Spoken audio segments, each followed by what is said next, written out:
Welcome to my channel career boost. तो आप सभी कैसे हैं?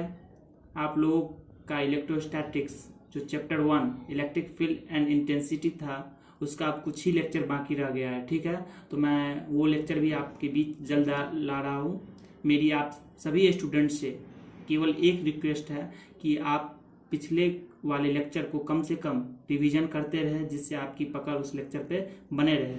एंड इस वीडियो में हम लोग जानेंगे कि कुलम्ब्स लॉ को फाइंड आउट करेंगे, लेकिन गॉस थ्योरम की डेरिवेशन से। ठीक है, गॉस थ्योरम की मदद से हम कुलम्ब्स लॉ को यहाँ पे फाइंड आउट करने वाले हैं। तो कृपया ध्यान देके आराम से वीडियो को सुने। ठीक है, तो स्टार्ट करते हैं हम वीडियो को।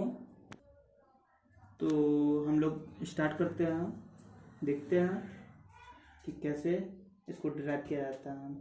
देखिए, सबसे पहले हम सपोज करते हैं we suppose that plus q charge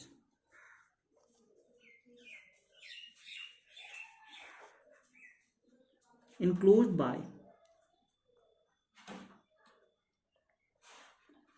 plus q charge, कोई चार्ज है, इसको इनक्लोज्ड किया जाता है, इनक्लोज्ड बाय असिमेट्रिक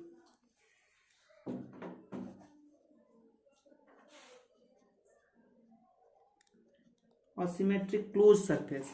क्योंकि क्लोज सरफेस इलेक्ट्रिक फ्लक्स जो होता है गॉस थ्योरम में आप लोग जानते हैं कि क्लोज सरफेस पे इनक्लोज किया जाता है। तो देखिए, we suppose that plus q charge enclosed by asymmetric close surface.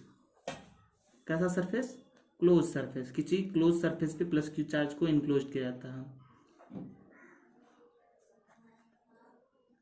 Enclose close surface. ठीक है, अब देखिए क्या होता है। डीएस जो है छोटा सा एलिमेंट्री एरिया, जो डीएस का मतलब हुआ यहाँ पे, एस का मतलब देखिए एरिया तो हुआ, लेकिन डीएस जो है वो छोटा सा एलिमेंट्री पार्ट हुआ, एकदम छोटा सा। तो डीएस इज एलिमेंट्री एरिया है। ठीक है, इसको समझने की जरूरत, ये एलिमेंट्री एरिया है डीएस, इसको सपोज किए हम, फिगर के तौर पे भी आपको बना के दिखाएंगे। D s is elementary area, elementary area. ठीक है, एलिमेंट्री सरफेस लिख सकते हैं, सरफेस, यहाँ पे सरफेस छूट गया था। ठीक है, surface area through which electric flux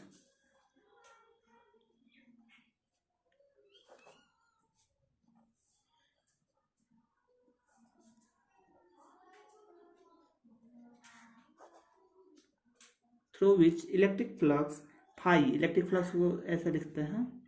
ठीक है, ये ई इसलिए देते हैं क्योंकि ई का ई फॉर इलेक्ट्रिक फ्लक्स। ठीक है, through which electric flux is passes. देखिए क्या कह रहा है, we suppose that plus q charge enclosed, plus q charge enclose किया जाता है by symmetric close surface. Surface कैसा होना चाहिए? क्लोज्ड होना चाहिए, सिमेट्रिक होना चाहिए। ठीक है, और डीएस जो है यहाँ पे, d s is elementary part of area है। ठीक है, क्लोज सरफेस का एलिमेंट्री पार्ट ऑफ एरिया है, और जो उससे जो पास करता है इलेक्ट्रिक फ्लक्स, देखिए through which electric flux phi is passes. ठीक है, तो देखिए इसको हम फिगर के तौर पे समझते हैं कैसे। देखिए ये क्लोज सरफेस है,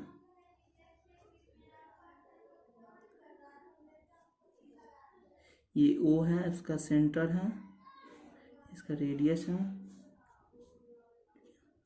ये डीएस एलिमेंट्री एरिया है, इससे होकर पास करता है। इसका इलेक्ट्रिक फील्ड इंटेंसिटी का डायरेक्शन जो हो जाएगा वो इस डायरेक्शन में होगा। ठीक है, और डीएस वेक्टर, एरिया वेक्टर, कभी कभी मैंने आपको बताया था कि एरिया वेक्टर के फॉर्म में भी होता है। तो इसका जो डायरेक्शन होगा ये इस डायरेक्शन में होगा, एन क्या।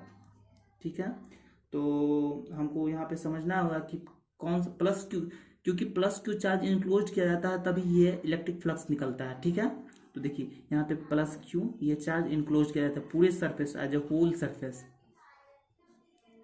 होल सरफेस पे चार्ज को इंक्लोज करते हैं।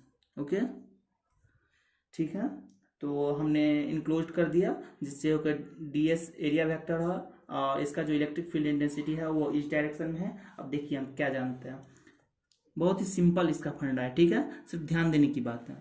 देखिए from Gauss theorem, Gauss's theorem, we know that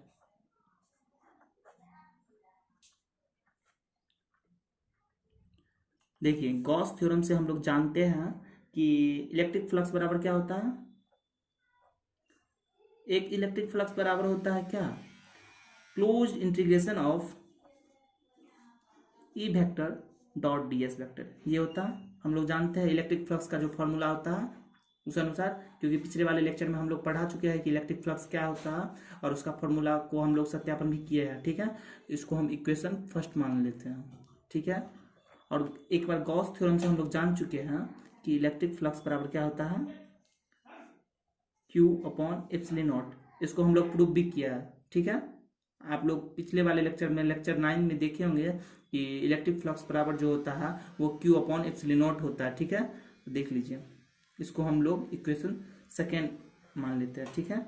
from equation first, from equation first, equation first को हम लेते हैं। इक्वेशन फर्स्ट में हम देखते हैं क्या होता है। देखिए phi E is equal to, closed integration है, यहाँ पे क्लोज्ड इंटीग्रेशन देना पड़ेगा, सिर्फ इंटीग्रेशन देने से काम नहीं चलेगा क्योंकि सरफेस एरिया जो है इसका क्लोज्ड है, ठीक है।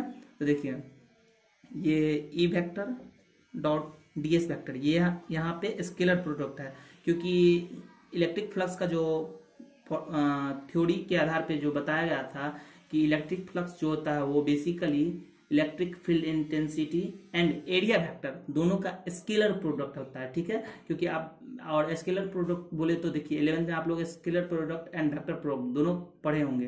तो स्केलर प्रोडक्ट का मतलब हो गया यहाँ पे, इसको मैग्नीट्यूड के फॉर्म में ले जाते हैं। देखिए यहाँ पे क्लोज्ड इंटीग्रेशन, इस बात की ध्यान रखने की आवश्यकता है। देखिए ये ई वेक्टर, इसको मैग्नीट्यूड के फॉर्म में ले जाते हैं, इसको ऐसे लिख सकते हैं क्योंकि स्केलर प्रोडक्ट है।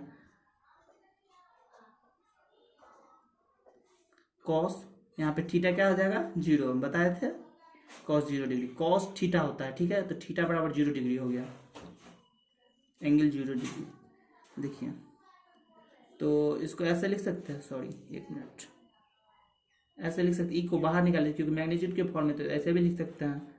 कॉस 0 डिग्री का वैल्यू कितना होता है, 1 होता है, ठीक है, सिंपल है। तो ये हो जाएगा क्या, डी एस, इसको ऐसे लिख सकते हैं। देखिए अब एरिया क्या है, ये इसका खोखला गोला जो होता है स्फीयर, उसका एरिया क्या होता है, उसका एरिया होता है आपको 4 पाई आर स्क्वायर। तो ये क्या हो जाएगा, ई मल्टीप्लाई 4 पाई आर स्क्वायर, ये हो गया ना, ठीक है। तो ये भी तो इलेक्ट्रिक फ्लक्स से है ना, देखिए ये भी तो इलेक्ट्रिक फ्लक्स से है ना, क्योंकि इसी को हम लोग तोड़े हैं, तो ये भी इलेक्ट्रिक फ्लक्स से हुआ। तो इसको इक्वेशन हम लोग थर्ड मान लेते हैं, ये इक्वेशन थर्ड ये है, ठीक है।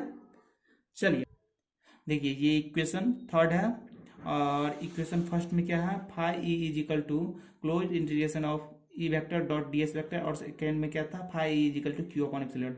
Equation second and equation third दोनों फाई ई है, ठीक है। तो दोनों को इक्वेट करते हैं तो देखिए क्या होता है।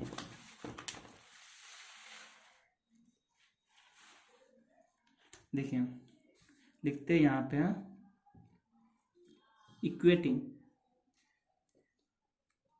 Equating to equation second and third. देखिए इक्वेशन सेकेंड एंड थर्ड दोनों को इक्वेट करते हैं क्योंकि दोनों इलेक्ट्रिक फ्लक्स ही है, तो क्या मिलता है। देखिए इक्वेशन सेकेंड में क्या है, Q upon epsilon naught, and equation third में क्या है, E is equal to phi E is equal to E multiply 4 pi R square. देखिए ऐसे लिख सकते हैं इक्वेट करने पे, E multiply 4 pi R square is equal to Q upon epsilon naught, ऐसे लिख सकते हैं, ठीक है। लिख सकते हैं या नहीं? हाँ लिख सकते हैं। क्यों नहीं लिख सकते? देखिए दोनों का इलेक्ट्रिक फ्लक्स सेम है, ठीक है, तो RHS टर्म भी सेम हो जाएगा। LHS टर्म सेम है तो RHS टर्म भी सेम हो जाएगा, इसीलिए इक्वेट कर दिए दोनों को। तो देखिए यहाँ पे E मल्टीप्लाई में है तो इस साइड जाएगा तो क्या हो जाएगा, पूरा टर्म डिवाइड में आ जाएगा। तो E is equal to E मतलब electric field intensity is equal to 1 upon ये 4 पाई है तो 4 पाई, ये इप्सिलॉन नोट है तो इप्सिलॉन नोट मल्टीप्लाई ये Q ऊपर में है तो Q ऊपर में, ये आर स्क्वायर जो है ये भी तो डिवाइड में आ जाएगा क्योंकि यहाँ पे सिर्फ 4 पाई लिए है तो ये आर स्क्वायर यहाँ पे आ जाएगा।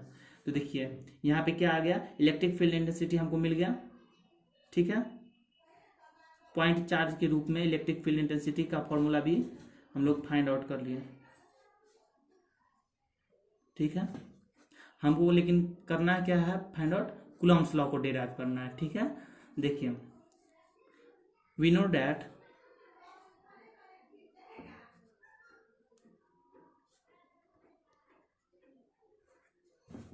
E is equal to F upon Q naught. जानते हैं हम लोग इलेक्ट्रिक फील्ड इंटेंसिटी में एक फॉर्मूला था, इलेक्ट्रिक फील्ड इंटेंसिटी बराबर क्या होता है, E is equal to F upon Q naught. तो यहाँ पे देख लीजिए क्या होता है, फोर्स बराबर क्या हो जाएगा, क्योंकि कूलम्ब्स लॉ बोले तो कूलम्ब्स लॉ एक तरह से फोर्स का वैल्यू हमको देता है, कूलम्ब्स लॉ ऑफ फोर्स, ठीक है। तो हमको फोर्स बेसिकली फाइंड आउट करना है, तो यहाँ पे हमको F निकालना है, ठीक है। देखिए F बराबर क्या हो जाएगा, E इंटू क्यू नॉट हो जाएगा, हुआ ना। देखिए अब E का वैल्यू यहाँ पे हमको निकला हुआ है 1/4 epsilon multiply Q upon R square. तो E का वैल्यू को यहाँ पे हम पुट करते हैं तो क्या मिलता है, देन वी पुटिंग इक्वेशन, इसको अल्फा मान लेते हैं, the value of E in equation alpha, ठीक है। तो देखिए अल्फा में हमको value of electric field intensity को पुट करते हैं तो क्या फाइंड आउट होता है, देखिए F इज इक्वल टू ई का वैल्यू कितना है 1/4 एप्सिलॉन नॉट, क्योंकि हम लोग निकाले हैं, multiply Q upon R square. और देखिए यहाँ पे Q नॉट से मल्टीप्लाई है, यहाँ पे हम वैल्यू पुट कर रहे हैं ना Q नॉट, ऐसे लिख सकते हैं F is equal to 1/4 pi epsilon naught multiply Q into Q naught upon R square. देखिए एक Q1 ये हो गया Q, एक Q2 Q नॉट हो गया, तो ऐसे लिख सकते हैं इसको।